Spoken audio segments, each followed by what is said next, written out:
Sir आज बलिया आपका आगमन हुआ विद्यार्थी विद्यार्थी परिषद एक अत्यंत संस्कारित संगठन है और ये अपने उद्देश्य को प्राप्त करने के लिए साधनों की पवित्रता पर सबसे ज़्यादा फोकस करते हैं। आज इनका प्रांतीय अधिवेशन है और उस अधिवेशन में ही मेरा आना हुआ। हम ढेर सारी शुभकामनाएं देते हैं कि इस अधिवेशन जिस उद्देश्य से बुलाया गया अपने उद्देश्य में कामयाब हो, सफल हो। ये अधिवेशन था जी, इस अधिवेशन का क्या अब देखिए उन्होंने प्रस्ताव पास किया है मिलावट के खिलाफ, नशाबंदी के खिलाफ। ये सब चीज़ें समाज को सुधार करने वाली चीज़ें हैं।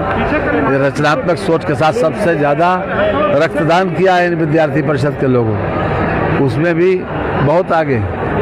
तो कुल मिलाकर बिहार चुनाव जो परिणाम जो आ रहा है उस तरीके से क्या नामी दिखाई दे रही है एनडीए की, क्या कहना जी, ये जनता का एक प्रकार से आशीर्वाद है एनडीए को, और ऐसा आशीर्वाद दिया। लोग कहते ना कि भगवान जब देता है तो छप्पर फाड़ के देता है, तो आज उसी तरह से आज बिहार की जीत हुई है।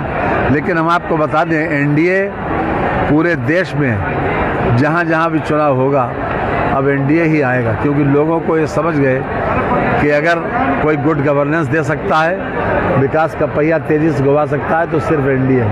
क्या लगता है और विकास जिस तरीके से ऐतिहासिक जीत हुआ और बीजेपी का सबसे ज्यादा सीट वहाँ पे निकली हुई है और सबसे बड़ी पार्टी बीजेपी बनी है, बीजेपी तो क्या बीजेपी का सीएम वहाँ पे होगा बिहार में?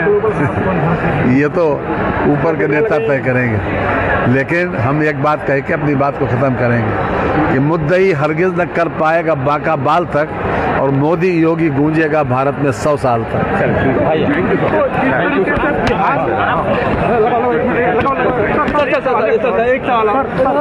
मुद्दई हरगिज न कर पाएगा बाका बाल तक, और मोदी योगी गूंजेगा भारत में 100 साल तक। नेता दिग्विजय सिंह ने आरोप लगाया कि बिहार में ईवीएम के साथ छेड़छाड़ किया गया और हेराफेरी किया गया। क्या सच्चाई है? क्या सच्चाई है?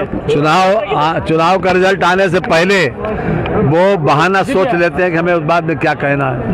ये तो उनका पहले से ही ये बयान पहले से ही आ रहा था कि उन्होंने क्या कहने जा रहा है। वो तो यही एसआईआर के साथ छेड़छाड़ की गई है और इसके वजह से भी ये परिणाम आए हैं।